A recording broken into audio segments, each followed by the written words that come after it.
Magandang araw mga bossing, sa naghahanap po dyan ng medium size sedan na presentable mga boss at recommended. Ito available tayo mga bossing. 2008 na Toyota Altis mga boss, G-Variant to mga bossing na automatic transmission. Makina nito 1.6 liters na gasoline engine, mas malaki ng bahagya sa Toyota Vios mga boss. Ito punit sa kanyang aftermarket na seat cover lang, no, na naka-leather. Okay, pero ikutan natin sa likuran. Naka Yokohama tires to mga boss, 2022 ang series, 90% red light. Walang basag yung kanyang taillight tsaka headlight mga bossing. Yan. Then pagdating dito sa kabilang side, as in presentable yan mga boss. May armrest pa yan mga bossing. Oh. Ito baba lang natin mga boss. Okay. Yun. Oh. Then ito mga bossing, walang kalampag. Maayos ang transmission tsaka makina mga boss. Yung kalampag nito pinagawa na kasi mga bossing. Okay, kasi nga pambenta na. Mga issue na lang yan, mga minor scratches mga boss. Okay? So medyo maulan kasi ngayon, so pinagpaliban muna yung pagpapintura mga boss. Kaya sa mga interesado, pwede nyo na itong makuha mga bossing. Kung hindi naman kayo masyado maselan, ito available tayo. Coding nyo ito is Monday. Price nila dito mga boss is only 295,000 mga bossing. Naka Toyota Altis ka na mga boss, no? Sa headlight, buo yan, pati sa kablang side. Ganun din sa paglight mga bossing. Ganda ng timing ng makina mga boss. Yan, no? Okay, ito lang talaga. May mga minor na gas-gas mga bossing. Then may signal light sa kanyang side mirror. Presentable, in and out to mga boss. Power window, check natin. Okay, responsive pati sa likuran. Yung mga tint lang, mas maganda nga pag walang tint to mga boss eh.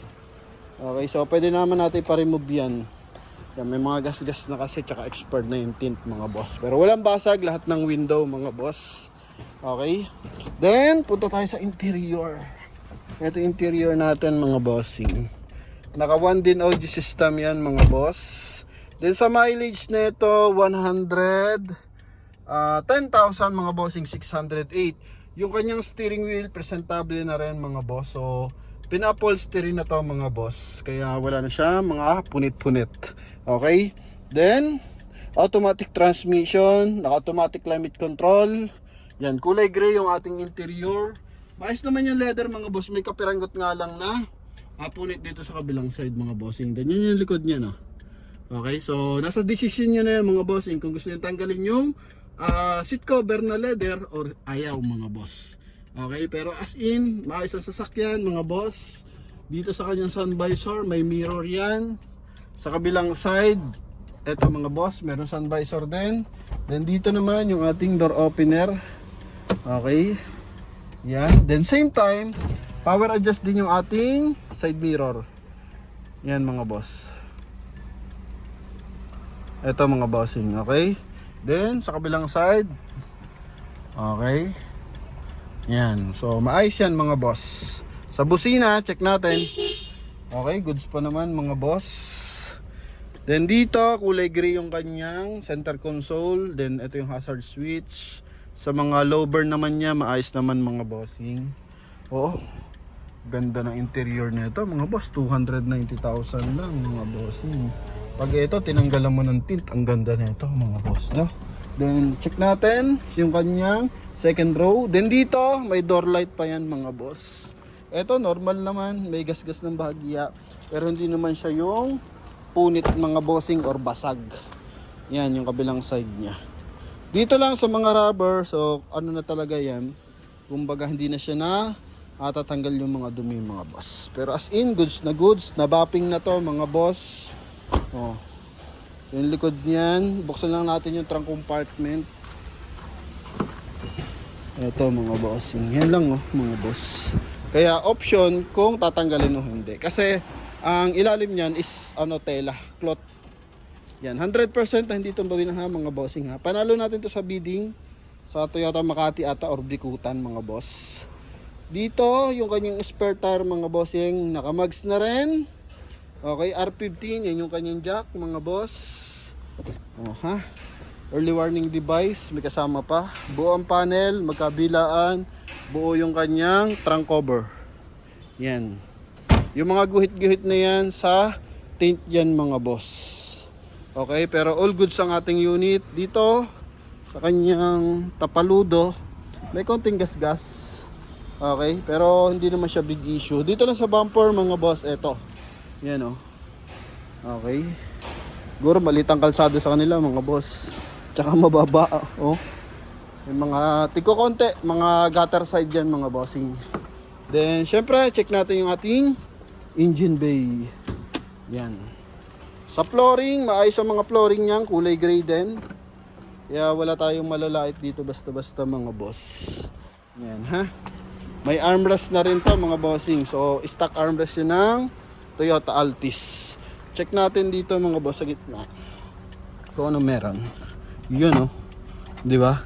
Secret na tumbler holder mga boss. Then dito, ito mga bossing, 12 volt socket. Okay, so check natin, engine bay tayo. Yan. Dito sa hood natin, may mga mancha siyang bahagya mga boss. O possible to, walang parking mga bossing. No? Yan, mancha lang mga boss, wala naman siyang UP. Ito yung ating engine bay. Yan, so BBTI na 16 valve timing chain, naka Motolite gold. Buo ang mga panel mga bossing ha.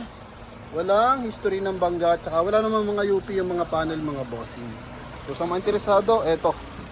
Available tayo para sa Toyota Altis 2008 model. Buong insulator ng hood natin mga boss. Yan. Okay, so sa mga nagkaka-interest, makisig pa to mga bossing, ha? Available sa halagang 295,000 mga boss. So yun yung kanyang front area. Tanggalan natin yung 0.5. Then pakita din natin yung likuran. Unat naman yung kanyang kaha mga boss oh. Oh, buo naman mga bossing. Kasi ang Altis mga boss, meron siyang may hulma kasi yan mga boss oh. May mga masel-masel sa gilid dyan eh. Para naka-pattern siya dito mga boss. Yun oh. So diretso yan mga bossing. Then ito kapag malayo. Naka drum brake to mga bossing ha. Kasi merong tayong Altis na naka all disc brake. So yun yung B variant mga boss. Ano?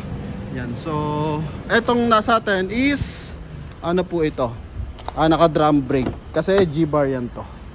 So all goods naman.